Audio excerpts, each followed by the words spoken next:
मंडळी, आज आपण आहे ना झटपट तयार होणारी अतिशय कमी साहित्यात पण चवीला उत्तम अशी चवळीची रस्सा भाजी बनवतोय।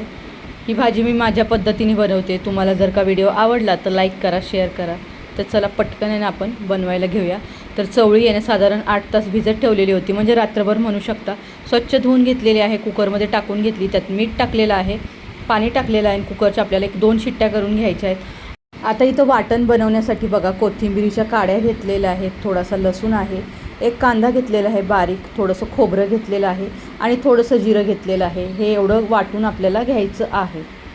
कोथिंबीर न वापरता काड्यांचा वापर करायचा वाटणामध्ये, आणि कोथिंबीर जी आहे ना ती वरतून भाजीमध्ये टाकायची।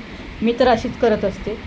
तर आता इथं आहे ना वाटण आहे ना व्यवस्थित असं करून घेते मी, एका भांड्यात काढून घेतलेलं आहे।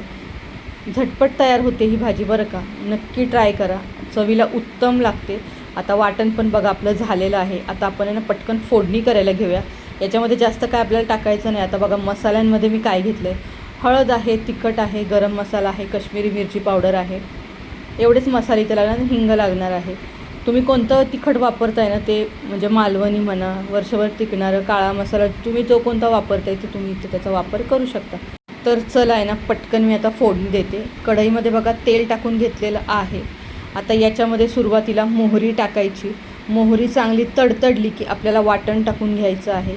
तर मंडळी आता तुम्ही बघू शकता इथं वाटण टाकून घेतलेलं आहे, व्यवस्थित परतवून घ्यायचं। आता हे वाटण आहे ना ते कच्चं आहे, त्याच्यामुळे व्यवस्थित भाजून घ्यायचं आहे तेलामध्ये। याच्यावरती आपल्याला झाकण ठेवायचं आणि 1-2 मिनटं चांगली वाफ काढून घ्यायची। याच्यामध्ये आहे ना एक टोमॅटो मी मीडियम साईजचा घेतलेला, तो बारीक कट करून घेतला आणि तो इथं वाटणामध्ये टाकलेला आहे। आता तुम्ही याच्यामध्ये आहे ना मीठ टाकून थोडं झाकून ठेवलं तरी पण चालेल। आता इथे मी बघा जगभरातले मसाले जे काही घेतलेले होते, हळद, तिखट, थोडासा गरम मसाला, कश्मीरी मिरची पावडर आणि आमचा घाटी मसाला, तर सगळं टाकून घेतलेलं आहे। हिंग टाकलं, व्यवस्थित परतवून घेतलेलं आहे। बघू शकता कसला जबरदस्त कलर आलेला आहे या वाटणाला। आता याच्यामध्ये आहे ना आपल्याला आपण शिजवून घेतलेली चवळी टाकून घ्यायची आहे। आता चवळीमध्ये तुम्ही बटाटासुद्धा टाकू शकता, बरं का। छान अशी याची आहे ना वाफ काढून घ्यायची आहे।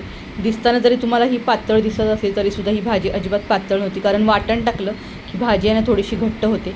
आणि तुम्हाला जर का असं वाटत असेल की अजूनच पातळ आहे तर थोडीशी चवळी तुम्ही मिक्सरमध्ये वाटूनसुद्धा ॲड करू शकता। आता वरतून बघा मीठ टाकून घेतलेलं आहे मी, झाकण ठेवायचं आहे, वरतून हिरवीगार अशी कोथिंबीर घालायची। चवीला उत्तम अशी आपली ही चवळीची झटपट तयार होणारी भाजी तयार झालेला आहे, रस्सा भाजी। नक्की ट्राय करा आणि माझा हा छोटासा व्हिडिओ कसा वाटला ते ज़रूर कळवा। आवडला तर लाईक, शेअर अँड सबस्क्राईब करा। बाय।